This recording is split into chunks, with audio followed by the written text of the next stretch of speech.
Bonjour à tous, nous sommes dimanche 24 juin, bienvenue dans le Flash Info, vous êtes sur RTI 1. Ce sont les dernières 24 heures pour l'opération de révision de la liste électorale 2018. Elle comprend entre autres les opérations d'actualisation des données personnelles des électeurs et l'inscription des nouveaux requérants. Lancée le 17 juin dernier, l'opération prend fin aujourd'hui 24 juin. Suite aux pluies diluviennes qui ont fait de nombreuses victimes et des dégâts matériels en Côte d'Ivoire, le Sénégal témoigne sa compassion au peuple ivoirien. Le Premier ministre sénégalais est arrivé ici en Côte d'Ivoire et il a été reçu par le chef de l'État. Il lui a transmis tout le soutien et la compassion du peuple sénégalais et de son président.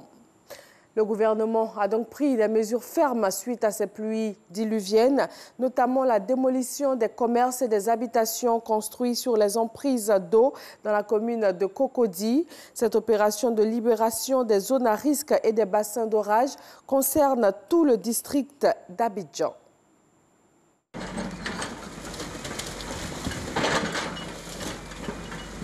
À Koué-Douatier, en face de la cité Laurier 9 dans la commune de Cocody, les riverains assistent à une scène de démolition de commerces et d'habitations.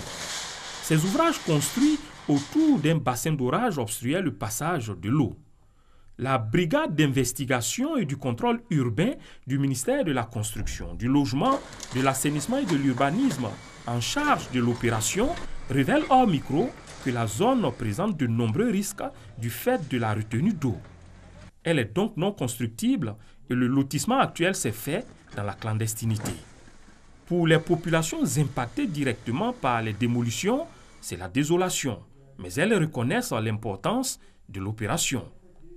La destruction des constructions réalisées dans les bassins d'orage et sur les ouvrages de drainage et d'assainissement, ainsi que le déguerpissement de toutes les personnes vivant dans les zones à risque est une décision du Conseil national de sécurité présidé par le président de la République Alassane Ouattara le jeudi 21 juin dernier.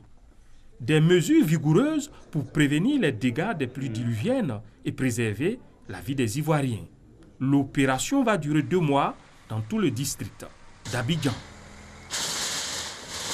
Au Zimbabwe, une explosion s'est produite hier samedi lors d'un meeting du président Emmerson Mnangagwa à Bulawayo, la deuxième ville du pays et aussi bastion de l'opposition. Le président a lui-même échappé à l'explosion, mais plusieurs personnes ont été blessées, y compris des officiels et des membres du gouvernement. L'accident intervient en pleine campagne électorale avant l'élection présidentielle du mois prochain. La question de l'accueil des migrants divise fortement les Européens. Elle est au centre d'un mini-sommet de crise ce dimanche à Bruxelles. Le président français et le Premier ministre espagnol se sont rencontrés hier samedi à Paris. Les deux pays proposent la mise en place de centres fermés au sol européen dès le débarquement des migrants. Et le président Macron s'est aussi prononcé en faveur de sanctions financières envers les pays de l'Union européenne qui refuseraient d'accueillir des migrants. En Turquie, plus de 56 millions d'électeurs sont appelés à voter ce dimanche pour des élections législatives et présidentielles cruciales. Ces élections vont se tenir simultanément en vertu d'une réforme constitutionnelle adoptée en avril 2017 qui renforce considérablement les prérogatives du président issu des urnes. 6 candidats se présentent à cette élection présidentielle. Le président sortant, Recep Tayyip Erdogan, est son principal concurrent, selon les observateurs Muharrem İnce, candidat du centre-gauche, qui est à 30% dans les sondages. Merci de votre attention. Très bon dimanche à tous. Je vous retrouve pour le journal à 14h.